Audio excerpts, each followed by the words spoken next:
Hello students, Mahakal mathematics में आपका स्वागत है। आज आप देख रहे हैं क्वेश्चन है, ये क्लास 8 का क्वेश्चन है। ये डायग्राम दिया है आपको, उन्होंने कहा है फिगर में BAP एंगल BAP, ठीक है, बराबर किसकी दिया है उन्होंने 4 एंगल PBA, ठीक है, इसका फोर्थ है। फिर उन्होंने इसमें गिवन दिया है कि APB equal to 100 degree, APB equal to 100 degree and ACB equal to 60 degree. Find the angle CPB। हमको एक एंगल ये फाइंड करना है, दूसरा फाइंड क्या करना है PBC, एक एंगल हमको ये फाइंड करना है, तीसरा करना है AB एंड C, और एक ये पूरा फाइंड करना है, राइट। तो अपन देखो किस तरह से करेंगे, हम करते हैं इसको शुरू। तो हमको जो गिवन दिया है उसको लिख लेते हैं। पहले तो गिवन हमें दिया है क्या, angle APB equal to 100 degree, angle ACB equal to 60 degree, ये दिया है। अब हम इस ट्राइंगल को देखते हैं। सबसे पहले ABB क्या देखेंगे, ट्राइंगल ABB, ओके। इस ट्राइंगल में क्या क्या दिया है हमको, इन ट्राइंगल ABP, इसमें क्या है, सबसे पहले एंगल लिख देते हैं। We know that the sum of the triangle is 180 degree. इस ट्राइंगल के एंगल का सम कितना होगा 180 डिग्री। तो यहाँ पे लेंगे angle ABP plus angle APB plus angle BAP या फिर PAB, angle PAB equal to 180, right. तो हमको यहाँ पे क्या दिया गया है, हमें दिया है BAP, क्या है BAP, ये जो एंगल है बराबर किसके है PBA, 4 इंटू PBA। तो इसकी जगह हम क्या रख सकते हैं PBA कहाँ पे है हमारा PBA, इसकी जगह हम क्या रख देंगे एंगल 4PBA प्लस, इसको जैसे का जैसे लिख देंगे APB प्लस, इसे भी हम कैसे लिखेंगे, अच्छा 4PBA यानी PBA के बराबर है। तो अच्छा ये हो गया तुम्हारा, ये तो सेम लिख दिया। अरे इसकी जगह नहीं लिखना था, हमें क्या करना था, इस पे लिखना था। तो ये तो ऐसे लिखेगा ABP plus angle APB plus angle 4, इसे हम ऐसे भी लिख सकते हैं या ABP इक्वल टू 180। अच्छा इसको ऐसे भी लिख सकते हैं PBA, राइट। फिर क्या करेंगे हम, ये देखो ABP ऐड कर दो, ABP कितने हो जाएंगे 4 और 1 5 प्लस APB इसकी वैल्यू कितनी दी है 100 इक्वल टू 180, ये माइनस हो जाएगा।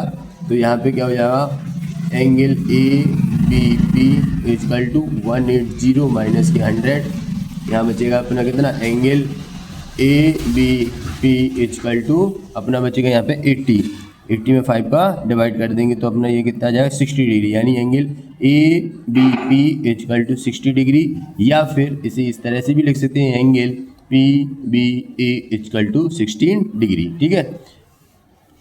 हमें क्या मतलब होता है एंगल बीच का, आगे पीछे के सेम है, ठीक है, और ये हम बीच वाले एंगल से मतलब रहता है, ठीक है। तो यहाँ पे PBA भी लिख सकते हैं और ABP भी लिख सकते हैं, ठीक है।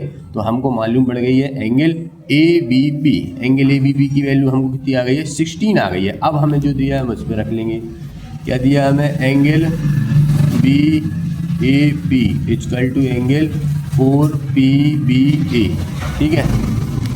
तो BAP बराबर एंगल 4AP, तो ये हमें मालूम चल गया है, कौन सा मालूम चल गया, ये वाला PBA। तो यहाँ पे हम एंगल BAP जो वैल्यू है 4, अच्छा 4 का मल्टीप्लाई होगा, मल्टीप्लाई इसकी वैल्यू 16 है, तो एंगल BAP इक्वल टू हमको कितना मिलेगा 64 degree, right, understand.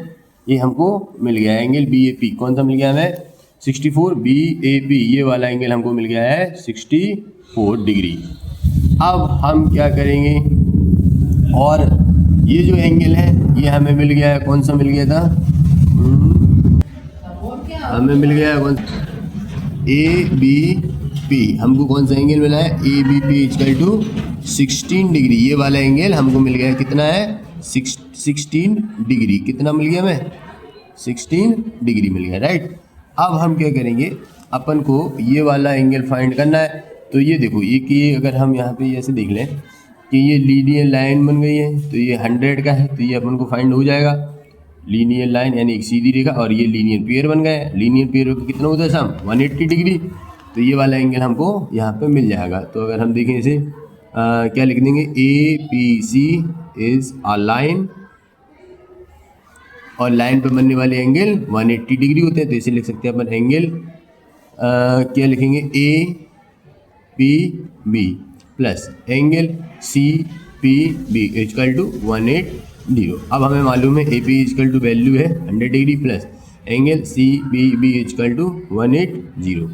Angle C B B is equal to अपन को कितना मिल जाएगा, 80 मिल जाएगा। 180 में से माइनस हो जाएगा 100। Angle C P B is equal to 80 degree. हमें क्या मिलेगा, C P B is equal to हमको मिल गया 80 डिग्री। ये भी एंगल हमें फाइंड हो गया है, कितना है 80 डिग्री। अब हम इस ट्राइंगल को लेंगे पी बी सी, और हम जानते हैं the sum of the triangle is angle is 180 degree. तो यहाँ पे हम लिख लेते हैं एंगल पी बी सी। कौन सा ट्राइंगल ले लिया हमने, देखो पी बी सी, ये वाला ट्राइंगल ले लिया है। तो इसमें हम लिख देंगे angle B P C plus angle P C B plus angle C B P is equal to 180। दो एंगल हमें मालूम चली गए हैं, इनकी हम वैल्यू रख देंगे। एंगल पी जो हमें मालूम पड़ गया कितना है 80 degree, plus P C B हमें गिवन है 60 degree, plus angle C B P is equal to 180। इन्हें ऐड कर देंगे तो ये कितने हो जाएंगे 140 plus angle C B P is equal to 180। इस साइड आएंगे तो angle C B P is equal to 40 degree minus हो जाएंगे। तो हमें ये वाला भी एंगल मालूम चल गया है, कितना आ जाएगा एंगल सी बी पी आ गया 40 डिग्री। अच्छा ये 40 डिग्री है, लेकिन हमको तो फाइंड करना है एंगल ए बी सी। ये हमें क्या लिखा है, हमको कौन सा फाइंड करना है, जरा ध्यान से देखो, ये वाला फाइंड करना है ए बी सी। ये किससे मिलके बना, एक तो इससे मिलके बन गया और इससे मिलके बन गया। ये पूरा जो इन दोनों से मिलके बन गया, और दोनों की वैल्यू हमको मालूम है ही। तो यहाँ पे लिख देंगे angle A B P plus angle B P C. यहाँ पे ऐड कर देंगे इन्हें हम, A B P 16 degree plus का 40 डिग्री। तो हमको यहाँ क्या मिल जाएगा, angle A B C equal to A B C equal to मिल गया 56 डिग्री। ओके, आई होप आपको ये समझ में आया होगा। Okay, thank you.